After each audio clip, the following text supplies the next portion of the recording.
When it comes to professional sports, often what is most focused on is athletic ability and in-game performance. But what about all the planning and preparation that it takes to get to an elite level? This is where coaches come into play, taking on the responsibility of the team structure, personnel, play style, and overall team morale. In the NBA, teams typically have one head coach and up to 3 assistants. The head coach is mainly responsible for developing game plans, scouting opponents, and managing players. Assistants do everything in their power to support the head coach in these endeavors. Some NBA teams have been blessed over the years, having elite coaching for long periods of time. For example, the Boston Celtics have 6 Hall of Famers who have previously coached for the team. Overall, there have been 19 coaches since the Celtics' inaugural season in 1946. Many have brought home titles, while others just weren't cut out for the job. Who is the best? The worst? Let's break it down. This ranking will be based on the following criteria: length of tenure, or how many years with the team, championships, overall record and winning percentage, and personal achievements such as Coach of the Year. Additionally, a couple coaches served in player-coach roles, and I will be including their personal on-court statistics in their ranking. If you are drawing up the plays yourself, you better be able to execute them. To the surprise of no one, Pitino comes in at our last spot. Hired by the Celtics in 1997, he was coming to Boston fresh off of 2 NCAA tournament championship appearances, winning one in 1996.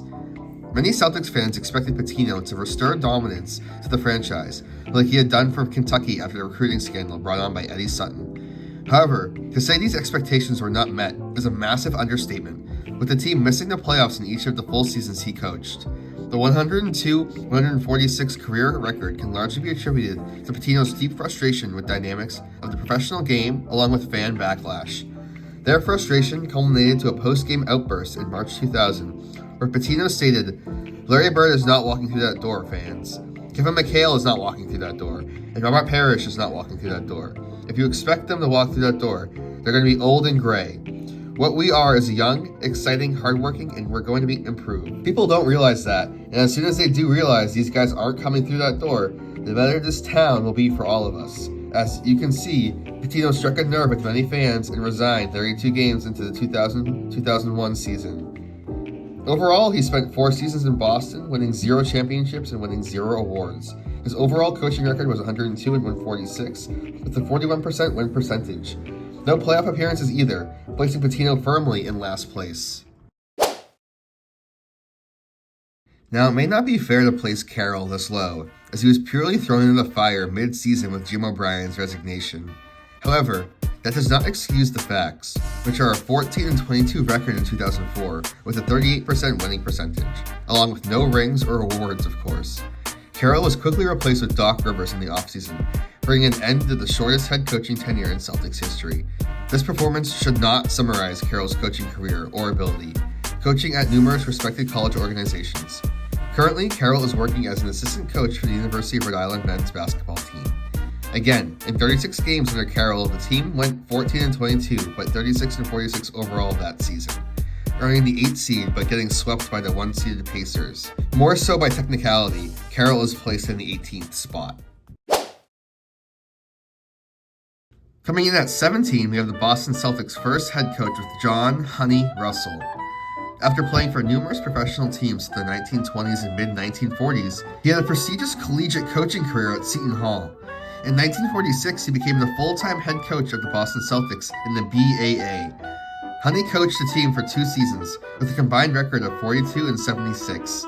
They missed the playoffs in his first season, but made them in his second, losing in the quarterfinals to the Chicago Stags. It was after this loss that Honey resigned as head coach of the team, moving on to coach in the NYSPL, and then returned to Seton Hall. It is hard to put the full blame on Honey, as the BAA had its own issues as a league. However, the facts cannot lie, with a 38% win percentage and 0 championships to go along with it. You can only do so much with a 2-year tenure, so I am placing Honey at 17. If you are a Celtics fan, then you must know about the 8-time NBA champion Satch Sanders. He had a 13-year playing career with the team, winning 8 NBA Finals in a row with Bill Russell and Sam Jones. Upon retiring, Sanders stayed in the Boston area, coaching the Harvard Crimson men's basketball team for 5 seasons. In 1978, he got the call to coach the big leagues with Boston Celtics, taking over for former teammate Tommy Heinsohn. The team started the season poorly with Heinsohn, as they were 11-23 before departing the team. Satch would coach the team to a 32-50 record, missing the playoffs. He was brought back for the 1978-79 season, but after starting the year 2-12, he was replaced with Dave Cowens, who took on a player-coach role. I think what this example proves is just because you are a former player and champion doesn't mean you will transfer to coaching seamlessly. Satch would then go on to create the Rookie Transition Program in 1986, the first of its kind. Despite Satch's numerous contributions both to the Celtics and league, coaching was not one of them. Posting an overall record of 23-39 and 37% win percentage, Satch takes the 16th slot for taking on the responsibilities from friend Tommy Heinsohn. He obviously earned no awards or won any rings as coach. Coming in the top 15, we have Alvin "Doggy" Julian, who was Boston's second head coach, taking over for Honey Russell in 1948. Prior to his Celtics career, he had a very successful collegiate career coaching Holy Cross men's basketball. Ironically, this is the first time Doggy coached Bob Cousy, winning the NCAA tournament together in 1946-47 season. The team went back to the championship game the following year, but lost. Seeing this as an opportunity to poach one of college basketball's best coaches, the Boston Celtics offered him the head coaching job in 1948. Although things did not go according to plan, of course, as Doggy's Celtics went 25-35 in his first season and 22-46 in his second. Posting a 47-81 record overall, he was dismissed from the head coaching duties. Julian would then go on to have a 17-year career with Dartmouth College, qualifying for the NCAA tournament 3 times. This is another example of a great college coach whose talent and greatness does not follow them to the professional league. Julian is a great coach, being elected to the Hall of Fame in 1968, but his 36% win percentage and lack of hardware brings him down to the 15th spot. Let's start by saying Dave Cowens is certainly not known for his coaching prowess.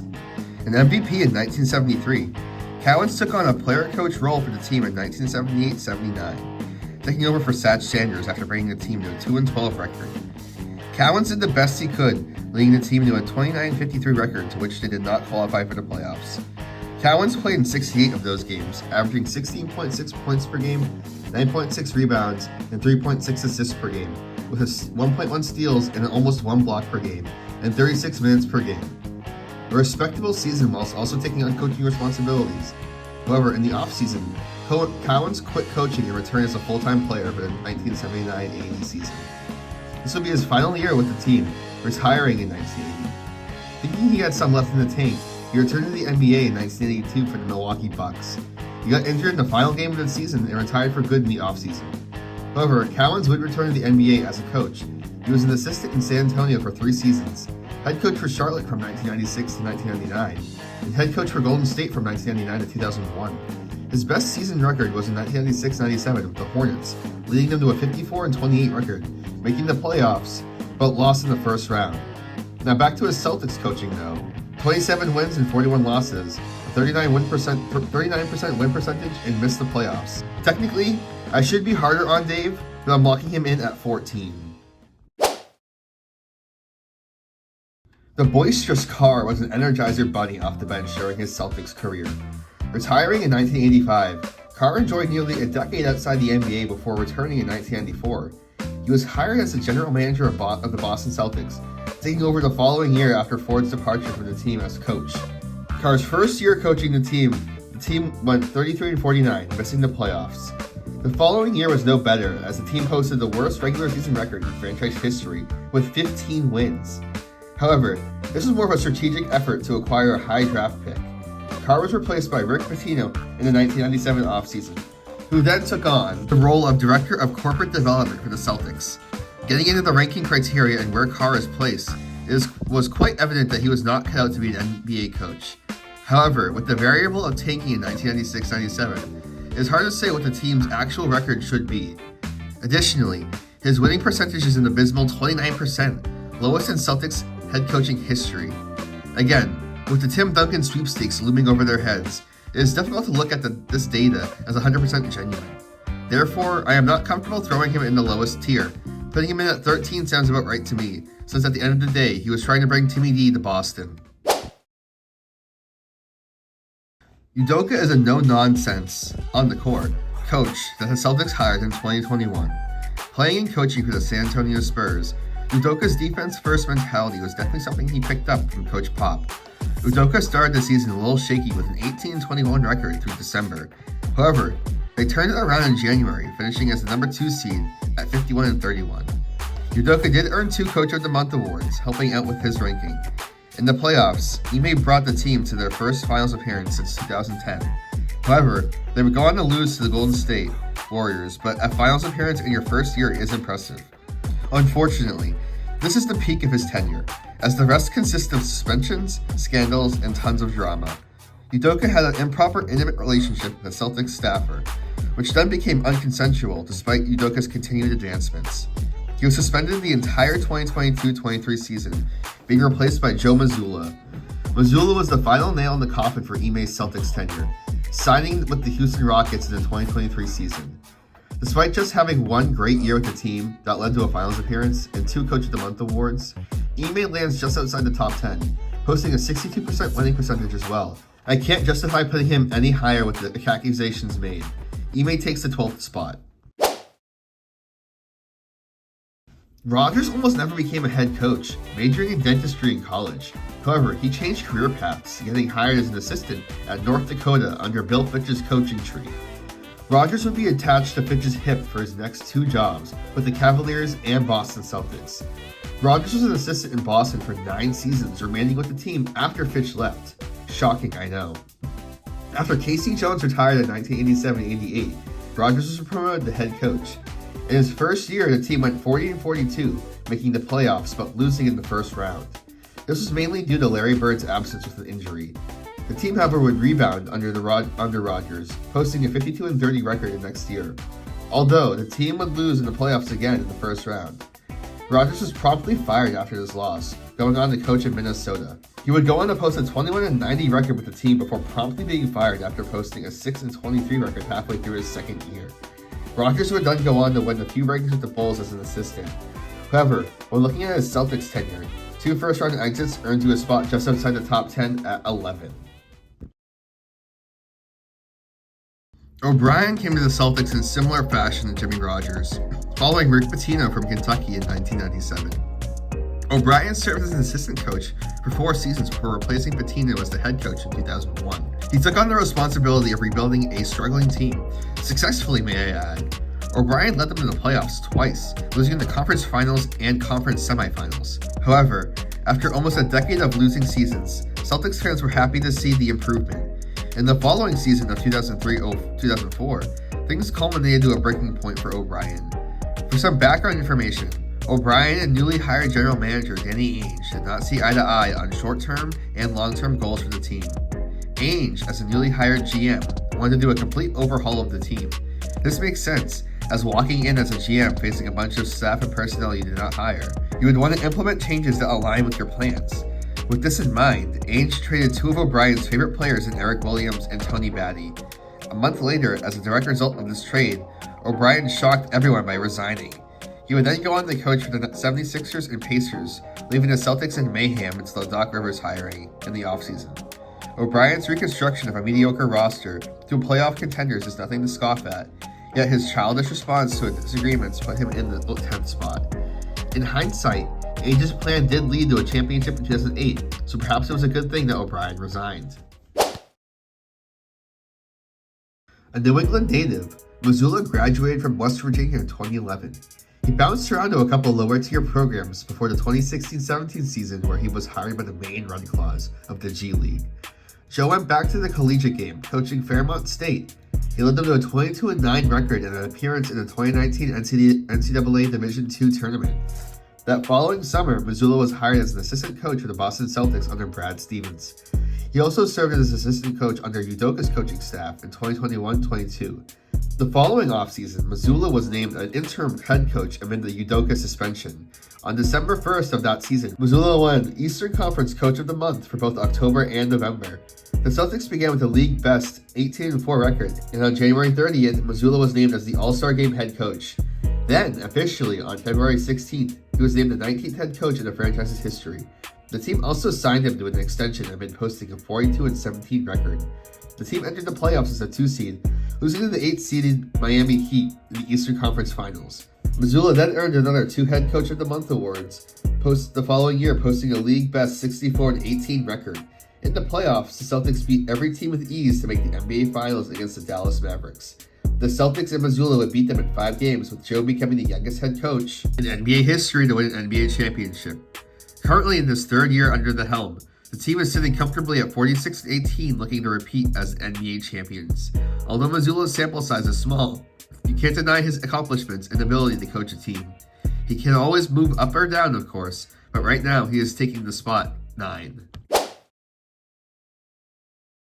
Most well known for making the NBA's first 3-point shot, Chris Ford also had a respectable career as a coach, too. Upon retiring in 1982, Ford did some radio work before serving as an assistant coach for the Boston College team. Ford then became an assistant in Casey Jones's personnel group, and later on Jimmy Rogers. He helped the team win championships in 84 and 86 before being promoted to head coach in 1990. In his first season, Ford and the team started off with a 29-5 record. This made Ford the 1991 NBA All-Star Game head coach. The team would win 56 total games, earning the number 2 seed but lost to the Detroit Pistons in the second round.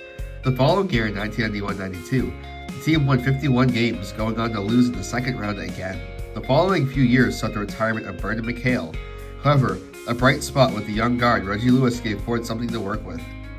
Tragically, in the summer of 1993, Reggie Lewis would pass away from hypertrophic cardiomyopathy at the age of 27.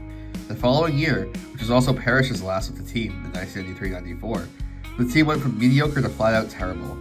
The team missed the playoffs for the first time since 1979, and the following season was Ford's last, making the 8th seed with a 35-47 record.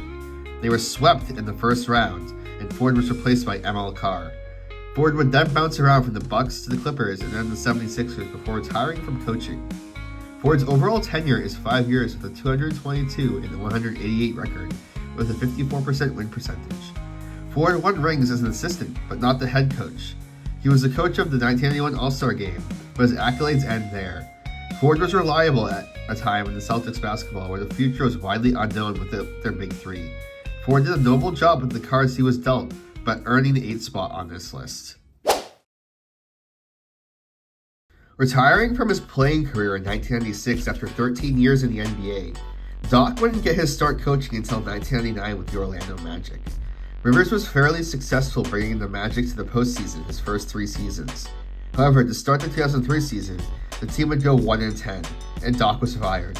After spending a year working as a commentator, Doc would be hired by the Boston Celtics in 2004. It took him a few seasons to win over the hearts of fans and local media, with many calling for him to be fired. Rivers, along with some new additions in Kevin Garnett and Ray Allen, would experience a major bounce back in the 2007-08 season. Rivers earned the honor of coaching the Eastern Conference in the 2008 NBA All-Star Game. A few months later, Doc and the team would win the NBA championship against the LA Lakers. The team would lose in the conference semifinals the following year, but in 2010, returned to the NBA Finals against the Lakers. This time, the Lakers would win in 7 games. The following year, Doc would sign a 5-year contract extension worth $35 million with Boston. 2 years later, in 2013, the Celtics would trade Rivers to the LA Clippers for an unprotected first-round pick. Doc's time in Boston was far from perfect, but he is one of the few to bring a title home to the Celtics fans. Additionally, he was a 2-time All-Star head coach with the team, with an overall record of 416 and 305 losses, with a 57% win percentage. It is fair to say Doc has earned his position within the top 10 at number 7. The baby-faced assassin. Steph Curry's nickname, but one that also perfectly describes Brad Stevens. At just 30 years old, Brad was named the head coach at Butler University, where he spent 7 years prior as an assistant. He was the second youngest coach in Division I basketball history, going on to post a 30-4 overall record with the team in the first year. His overall collegiate coaching record is 166-49, with a 77% win percentage in 6 seasons, advancing to the NCAA tournament each year. Stevens moved up to the big leagues in 2013, replacing Doc Rivers as the head coach of the Boston Celtics. Stevens, still just 37 years old, took on the challenge of trying to win basketball games with a rebuilding team. It wouldn't take long, as in his second season, he led the team to the 2015 playoffs as the number 7 seed, losing to LeBron James in round 1. The following year, with the acquisition of Isaiah Thomas, The team made their second consecutive playoff appearance as the number 5 seed. Stevens acquired a couple Coach of the Month awards over these years as well, leading an underdog team in the competitive Eastern Conference. The following season, he was the Eastern Conference coach in the 2017 All-Star Game. In his fourth year, Stevens led the team to the number 1 seed in the East at 53-29. They reached the Eastern Conference Finals but were again eliminated by LeBron James' Cavaliers. In the following years, the team saw massive roster changes with additions like Gordon Hayward in free agency, or with additions like fan favorite Isaiah Thomas being traded for all-pro point guard Kyrie Irving. On paper, you think this team must have won a title. I wish. With many injuries, specifically to the aforementioned additions, the team still achieved a 55-27 record under Stevens. The team made a deep playoff run to the Eastern Conference Finals against who other than King James, bringing them to 7 games with guys like Terry Rozier, rookie Jason Tatum, and Marcus Smart, but the Cavs would prevail in Game 7. A few years later, after numerous successful regular seasons, Stevens transitioned to the general manager role of the Boston Celtics. Stevens' time with the team as coach was special, finishing with an all-time record of 354 wins and 282 losses and a 57% win percentage in 8 seasons. The team made the playoffs every year, except his first, under Stevens' coaching tenure. I am hard-pressed to not include him in the top 5, but without a ring, he will round out our 10-6 group at number 6. Starting off my top 5 is Bill Fitch, who developed multiple NBA teams into playoff contenders. Fitch started off coaching collegiate programs like Creighton, North Dakota, and Minnesota. He got his first NBA job in 1970 with the Cleveland Cavaliers, their first ever head coach as an expansion team. He spent 9 years there, missing the playoffs 6 out of those 9 seasons. In 1979, Fitch was hired to take over the coaching load from Dave Cowens. Additionally, his first season with the team was also Larry Bird's. Fitch and Bird led the team to 61 wins and a conference finals appearance, losing to the 76ers. Fitch would win the 1980 NBA Coach of the Year award for these accomplishments in his first year. His second season saw the team draft Hall of Famer Kevin McHale and acquire Hall of Famer Robert Parrish. Fitch would then lead this trio to 62 wins along with winning the 1981 NBA Finals against the Rockets. The next year, Fitch led the team to 60-plus wins again with 63, but lost in the conference finals. In May of 1983, he would resign as head coach, citing the reason as team owner Harry Mangurian Jr.'s announcement to sell the team. Fitch would then go on to coach with the Rockets, Nets, and Clippers. Fitch was the second highest career winning percentage with the Celtics at 73%, with a 242-86 record. His tenure was rather short, bringing home a ring, winning Coach of the Year, and coaching in the 1982 All-Star Game. He is more than deserving of a top 5 ranking. It would have been interesting to see what would have happened if he stayed for his last 3 years of his contract. Many people do not know that the greatest center of all time, Bill Russell, served a player coach role for his last 4 seasons. A player who not just revolutionized the league, but overall sport of basketball. He took over coaching duties from Red Auerbach in 1966, becoming the first black head coach in NBA history. Russell took this honor very seriously, bluntly telling players he intended to cut all personal ties with them. Seamlessly, he made the transition from their peer to their superior. Boston's 8-year championship streak would end in this 1966-67 season, losing to Wilt's 68-win 76ers. The following year, 34-year-old Bill Russell averaged 12.5 points and 18.6 rebounds per game, whilst again being responsible for coaching duties. The team would go on to win the 1968 NBA Finals against the Lakers, giving Bill his 10th ring in 12 years. Despite coming off this high, Russell became depressed by the RFK assassination, Vietnam War, and marital status. He was 15 pounds overweight, skipped mandatory NBA coach meetings, and generally lacked his energy. Russell would pull himself together, averaging 9.9 points and 19.3 rebounds in the 68-69 season. The team would only post a 48-34 record, their worst since 1957, but despite that would win the 1969 NBA Finals against the Lakers. Russell claimed his 11th ring, his second as a coach, in his 13 years, posting a stat line of 6 points, 21 rebounds, and 6 assists in his last NBA game. Russell skipped the championship parade, ending his career as a coach as well.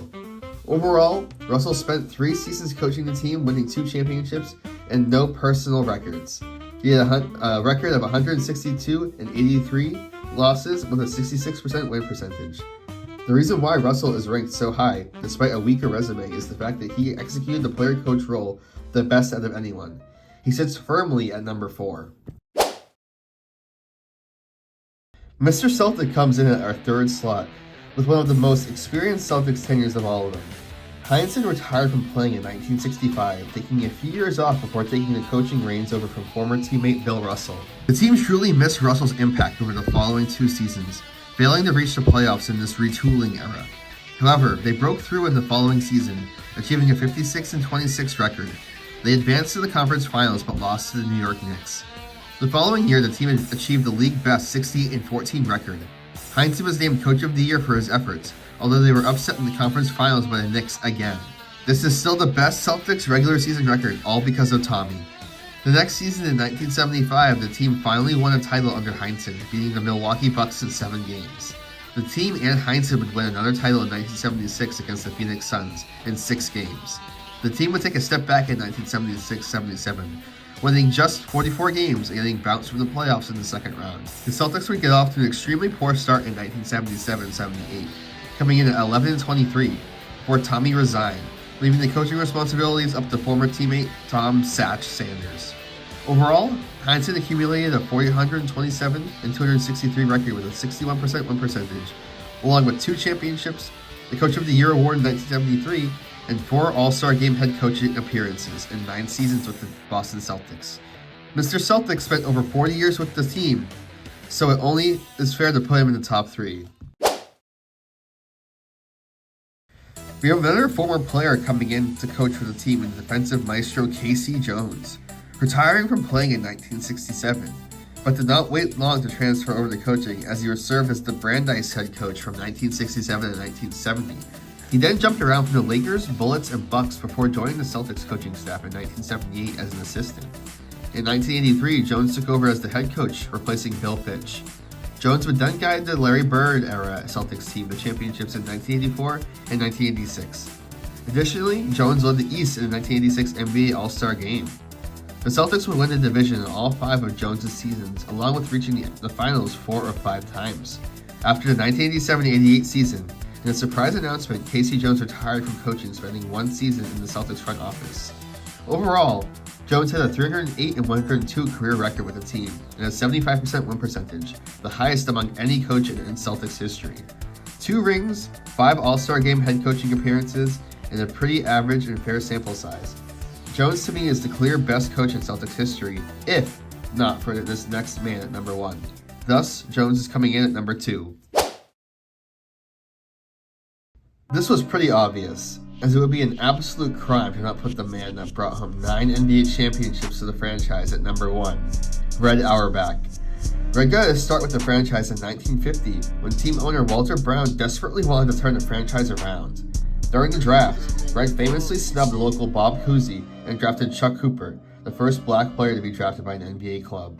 Auerbach would eventually sign Cousy and drafted Bill Sharman in 1951-52. Until 1956, the Celtics would make the playoffs every season, but never won the title. Before the 1956 NBA draft, Red already had his eyes set on Bill Russell. Via a draft day trade that sent Ed McCauley and Cliff Hagan to the rival Atlanta Hawks, Red acquired Bill Russell. In the same draft, Ed Auerbach selected Tom Heinsohn and K.C. Jones, 2 future Hall of Famers. Looking to change the team culture, Red emphasized team play rather than individual performances, and stressing that defense is more important than offense. Red theorized that tough defense means turnovers, which results in fast break points. The team was anchored by defensive stalwart Bill Russell, while the perimeter defenders forced their opponents to take lower percentage shots from further out.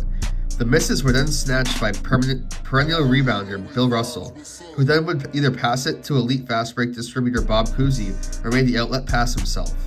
Auerbach also stressed the importance of bench and role players like Frank Ramsey and John Havlicek, who became the first legit 6th men in NBA history.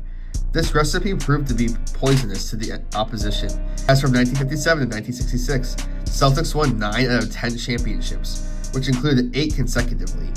Hitting that same point of teamwork, Auerbach's teams never had one purely dominant first scoring option. In the 1960-61 season, for example, the Celtics had 6 players score between 15 to 21 points per game, but none made the top 10 scoring list. Another first Reds sent out the first ever NBA starting five consisting of an African-American quintet: Russell, Willie Knowles, Tom Sanders, Sam Jones, and Casey Jones. Reds stepped down after the 1966-67 season, being replaced by Bill Russell himself. He did not leave the franchise, however, serving as an executive in the front office from 1966 to 2006. Undoubtedly, Red is the most decorated non-player in Celtics franchise history. His love for the game and passion for competition is unmatched. Before the 1965-66 season, Red announced that it would be his last season and stated, "This is your last chance to get me," to the rest of the league. They obviously failed, with Red riding off into the sunset. In total, through 16 seasons, Red coached 1,192 games with a 795 and 297 record, with a 67% winning percentage. 9 rings, NBA Coach of the Year in 1965, 11-time NBA All-Star Game head coach, and no losing seasons. No question in my mind to put Red at the number 1 spot. It'll be almost impossible for anyone to match those numbers. The Boston Celtics franchise did not become the most decorated in NBA history by utilizing raw talent without a strong game plan. 19 men have taken on the responsibility of not just coaching, but preparing men for battle. Some did a better job at this than others, but the efforts of all should not be discounted. There are numerous contributing factors and outside variables that can affect a team's season, most often with the head coach taking the fall when it happens. The difference in these 19 individuals is how they respond and prepare for those variables. Are you going to give up and get fired, or are you going to respond with the mind of a champion? Thank you guys so much for watching this video. I really appreciate it. This one took a very long time, a lot of editing, a lot of time finding resources to find clips and pictures and just information on a lot of these older coaches like Honey and Doggy. So just please leave a like and subscribe and comment below what you want to see next. I'd really appreciate it. So without further ado, I'm going to peace out here and say bye. See you later.